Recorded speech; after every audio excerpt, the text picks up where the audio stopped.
A warm welcome to the program today. I'm Akaite Afia in Lagos. Once again, Canada has to answer for hundreds of graves reportedly just discovered at the site of a former residential school in the province of Saskatchewan. There were reportedly 751 of them that were discovered. The discovery, according to the Coast First Nation and Indigenous group, the discovery is the most significantly substantial to date in the country. They have also described it as horrific and shocking and intends to speak further on the findings later today. It comes just weeks after the remains of 215 children were found at a similar residential school in British Columbia. Such compulsory boarding schools were run by the Canadian government and religious authorities during the 19th and 20th centuries, with the aim of assimilating Indigenous youth. In other news in the country, one person has died and several homes left damaged after a tornado ripped through the small town of Mascouche in Quebec. On Monday, at least 50 homes were damaged after the tornado suddenly struck, catching residents by surprise. Environment Canada says the tornado traveled 3 kilometers and reached up to 220 kilometers per hour. Instead to go directly inside, we we are very impressed by that because we never see that before. So we stay there instead to go home. And when we realize, then it come on this way with all the pieces and it blew everywhere in the air. So it's too late. I just have time to go to my home and maybe 5 seconds less, and I don't have time to go to my home. Over in the United States, at least 35 people have been pulled from rubble of a collapsed building in Miami, Florida. Hundreds of fire and rescue workers are scouring through tons of rubble after a 12-story oceanfront residential building partially collapsed just north of Miami Beach, leaving at least one person dead and at least 10 injured, with the likelihood that numbers will go higher. The condominium building in Surfside, Florida, roughly 15 miles north of Miami, was built in 1981 and had more than 130 units. It is unclear how many people were inside the building at 2 a.m. when it collapsed. Authorities are still trying to establish reason for the building's collapse. The VOA's Spanish service reporter, Alonso Castillo, is in Miami. Alonso, thanks so much for joining us. Thank you. Good afternoon. Good afternoon. So, are we learning any new details about what could have led to the collapse of this building? The authorities have said that in this regard, it's going to take some time because they're going to be needing forensics and experts in the matter to try to determine what happened and what occasionated this building to collapse. As you were saying, this is a 12-story building with over 100 units, and half of them collapsed. It's been a very active scene during the day. They moved us, the media, away from the area because they are not sure if the building is going to collapse completely. So this is what's been happening for the past few hours. Around 1:30 in the morning, the authorities began receiving phone calls. Some said it seemed like an explosion. Others thought it was thunder and lightning. And when they discovered, half of the building had collapsed. Well, authorities have also been trying to establish how many people were inside the building at the time of collapse. Is there any new information about that, and also any more details on rescue efforts and the casualties? Regarding the casualties, what the authorities have confirmed is that one person has died, but they haven't updated this information. Dozens were treated in the scene of the accident, and some others were translated to different hospitals around the area. 2 of them were in critical conditions. And Alonso, can you give us a feel of the area where this happened and how the collapse has affected residents and businesses there? Well, the area was completely shut down. It was very difficult for us to get to the area. I mean, a nearby park, because how I was mentioning, everything is closed. They are not sure if something else is going to happen to the building. There was a huge cloud of dust that came from the rubble from the collapse. of the building. So people around, businesses, everybody's worried because they don't know if this building is going to collapse in its entirety. All right. Well, Alonzo, thanks again for joining us, and do stay safe. Thank you. Likewise. Good afternoon. Staying in the United States, the country's democracy took another blow as the voter rights protection bill discussions were blocked by Senate Republicans. Our Washington correspondent, Maria Bird, has more. The motion is not agreed to. The United States has a long history of civil rights activists fighting against voter suppression. The recent vote to begin Senate discussions regarding the election reform bill was blocked by Republican senators due to its sweeping federal laws to increase access to voting. By now, the rotten inner workings of this power grab have been thoroughly exposed. The Senate Republican minority has launched a partisan blockade of a pressing issue here in the United States Senate, an issue no less fundamental than the right to vote. The Republican leader uses the language and the logic of the Southern senators in the 60s who defended states' rights, and it is an indefensible position. Once again, Senate Republicans have signed their names in the ledger of history alongside Donald Trump, the big lie, and voter suppression, to their enduring disgrace. This vote, I'm ashamed to say, is further evidence that voter suppression has become part of the official platform of the Republican Party. The blockage was met with protests from civil rights leaders from across the United States. When do we want it? Now! What do we want? Voting rights! When do we want it? Now! But let me be clear, why we're here and why you see black and white and brown and indigenous and Asian and young and old and gay in the street. This is not simply Jim Crow. This is James Crow Esquire. It's not just targeting black people, but it's targeting poor and low-wage black, white, brown, indigenous, Asian, young people, and the disabled. And the question is, which side are you on? This refusal to even debate voting rights protections has exposed every citizen Republican as a liar. That they lied when they put their hands on that Constitution. They stood before God and their constituents. Not only are Americans outraged, but they believe that equal access to voting for all Americans could be at stake. From Washington, Maria Bird, Channels Television News. Maria joins us for more on this now. Maria, why does it appear that this bill is not as important to Senate Republicans as it is to Senate Democrats, if this is a bill that would have an impact on all Americans? Well, what we've seen in the Republican Party, thank you for having me, what we've seen in the Republican Party is really a change in so many ways when you talk about voting and you talk about what we've seen in the previous years, especially when you talk about the Voting Rights Act of 1965. But most importantly, what Republicans are standing on is the ability to have state rights. They believe that states should be able to dictate the way in which voting happens. And we know that Republicans have long been stand for states' rights and states' ability to make their own choices. And so that is kind of what is being said. But again, we can very much see the Republican Party today is very different than the Republican Party of years past. And so this is definitely, I think, become a very politicized issue.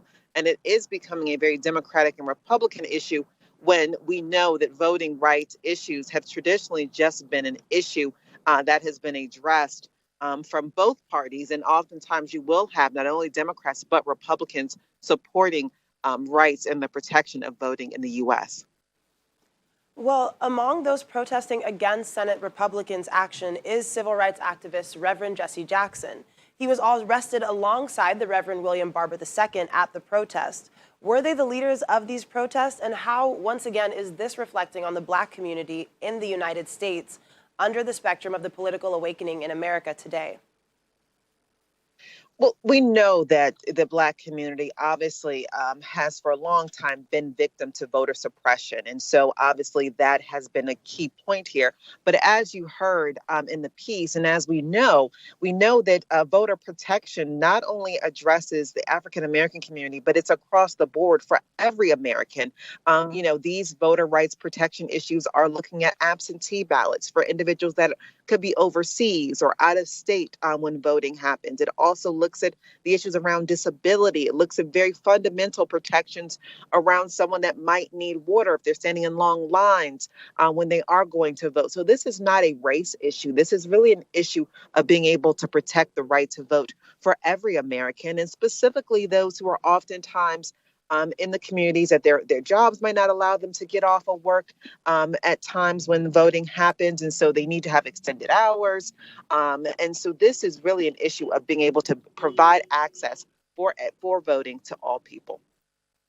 Well, Maria, what could happen to the bill now? Oh, well, at this time now, it will most likely go back before the Senate. This is the filibuster, which will be ruled on, and really trying to end the filibuster. And we know that the senators from West Virginia is one that is at the core of a focus at this time from the Democratic Party. If there are two senators from the Democratic Party that are able to overturn this filibuster piece, then you could see the revisiting of this. So now it's going to be really about the filibuster rule and making sure that they're able to overcome that so that then this can be reintroduced. I don't believe, and it's no indicator that Democrats are going to stop pushing forward with this and trying to move this bill forward, because we are, less than 2 years away now from a very pivotal election for congressional members. Right. Well, Maria, thanks so much for joining us on the program today, and do stay safe. Thank you so much for having me. In the meantime, the U.S. Secretary of State, Antony Blinken, is still in Germany. Earlier today, he visited Berlin's Holocaust Memorial to the murdered Jews of Europe, where he met with 99-year-old Shoah survivor Margot Friedlander. Mr. Blinken's visit to the memorial was intended to mark the launch of U.S. Germany dialogue on the Holocaust, which he said will help to ensure that current and future generations not only learn about the Holocaust, but also learn from it. I think the one thing we strongly agree on and believe together is that there's not a single one of those big things that are having an impact that any one country can effectively deal with alone. And there is no wall high enough or wide enough to prevent some of the problems that result. So I think almost more than any time in my life, there's an imperative, a need for countries to cooperate, to work together. This event here. Later, Mr. Blinken and the German Foreign Minister, Heiko Maas, had some beer diplomacy in the leafy backyard of Klärchen's Ballhaus Ballroom, a Berlin institution since 1913. Mr. Maas told a group of students who sat nearby that Germany and the United States have so much in common, adding that he believes there's a huge will on both sides of the Atlantic to turn common ground into common politics. Careful what you say when you're in love and to whom it is said. A U.S. military linguist is learning that lesson the hard way, as she bags a 23-year jail term for passing classified information to a foreign national linked to the Lebanese Islamist militant group Hezbollah. 62-year-old Miriam Thompson admitted sharing the names of U.S. informants in Iraq to a man she was romantically linked with. She said she had been desperate for someone to love her in her old age and didn't set out to harm anyone. Thompson, a Lebanon-born U.S. citizen, had worked as a contract linguist at an overseas U.S. military facility, where she was entrusted with top-secret government security clearance. She had become romantically involved with a man who had ties to the Hezbollah and the Lebanese government, who approached her for information on who had helped the U.S. target Qasem Soleimani, Iraq's top military commander killed in U.S. airstrikes under the Trump administration. Turning to Belarusian politics now, as opposition leader Svetlana Tikhanovskaya condemns the trial of 6 people, including her husband, which has begun but behind closed doors. The blogger and former presidential candidate Sergei Tikhanovskaya was detained in March last year. He and 5 other opposition figures are accused of disorder and inciting hatred against officials. Svetlana says it is not a proper court, but personal revenge by a leader who violently seized power, referring, of course, to President Alexander Lukashenko. Speaking of whom, the Belarusian president says he would show the European Union that the sanctions imposed on his country is their powerlessness. He was lashing out at a wide-ranging EU sanctions imposed earlier today, targeting Belarus's main export industries and access to finance, a month after it forced a Ryanair flight to land in Minsk. The measures include banning EU businesses from importing goods or doing business with Belarusian companies in sectors including banking, petroleum, products, and potash, a salt used in fertilizer that is the country's main export. Lukashenko, commenting on the sanctions while at a work trip in the Grando region, also said that the sanctions should not affect Belarusian companies. The sanctions are far stricter than measures imposed in the past, which had mainly consisted of blacklists of Belarusian officials and had little or no impact on the behavior of the president, Alexander Lukashenko, who's been in power since 1994. German Chancellor Angela Merkel is warning that Europe is on thin ice as the Delta variant of the coronavirus spreads on the continent. This comes as EU health officials says the variant would account for 90% of the bloc's cases by late August. Here's the global update. Australia's most populous state, New South Wales, is experiencing the scariest period since the pandemic started, after it recorded a double-digit rise in new cases today. Since the pandemic has started, this is perhaps the scariest period that New South Wales is going through. But that's so long as everybody does the right thing. New restrictions, including compulsory mask wearing indoors in Sydney, home gatherings have now been limited to 5 people, and restricted movement regulations have also been imposed for 7 council districts in the east and inner west of the city. Over in Brussels, German Chancellor Angela Merkel is calling on the EU to adopt a more unified approach regarding travel rules to slow the spread of the more contagious Delta variant of the coronavirus. In an effort to stop a coordinated Europe COVID-19 plan of action, Austria has welcomed a proposal by Germany and France to seek a summit with Russia's President Vladimir Putin. British Prime Minister Boris Johnson doesn't plan to rule out going abroad for his summer vacation this year, as the government views easing restrictions on travel for those who have had 2 COVID-19 vaccination doses. Despite this, he responds to the German Chancellor's call for tougher travel restrictions, saying this is not going to be a summer like every other summer. It's going to be a more difficult summer to take a holiday. In Japan, the Prime Minister says the government is focusing on speeding up vaccinations in an effort to revitalize the economy. Japan's economy shrank an annualized 3.9% in the first quarter, and many analysts expect any rebound to be modest in April to June as state of emergency curbs to combat the pandemic induced light consumption. Afrigen Biologics, a South African biotech startup, is gearing up to produce Africa's first COVID-19 vaccine using the mRNA platform. The race is on to get manufacturing capacity in Africa to give us vaccine security. However, there is a place for other platforms, particularly in the area of stability. Currently, there is no capacity in Africa to make a vaccine from an mRNA platform, so the first step for the company will see a group of scientists being sent to selected tech transfer partners in the United States or Europe for training. A leading UFO skeptic says a highly anticipated government report on unidentified aerial phenomena was inconclusive and lacked detail and rigor.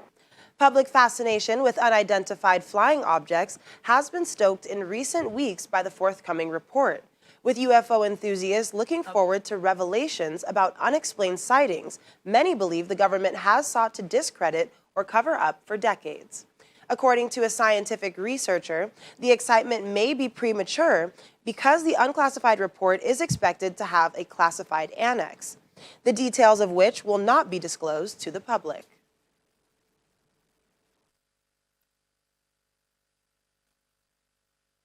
Meanwhile, former fighter pilot, Lieutenant Commander Alex Dietrich, finds herself in the center of a media storm ahead of a highly anticipated government report on UFOs, a subject she has had little interest in, even though she might have actually seen one. During a routine training on the USS Nitmiz off the coast of Southern California in November 2004, Dietrich and her then commanding officer, CM Commander David Fravor, were asked by another aircraft carrier, USS Princeton, to investigate possible UFOs in the area that were moving in an inexplicable fashion.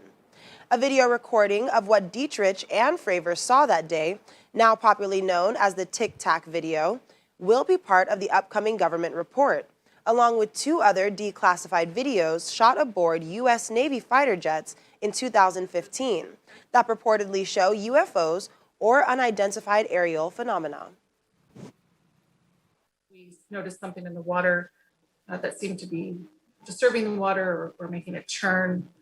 And in all of us looking down into that same spot of water, we were able to then visually pick up what we describe as a tic tac, because that's what it looked like, this white oblong shaped object that was moving very fast. And then Commander Fravor. Well, that's all for the program today. Thanks so much for joining us. I'm Akaite Afia. Have a great evening and stay safe.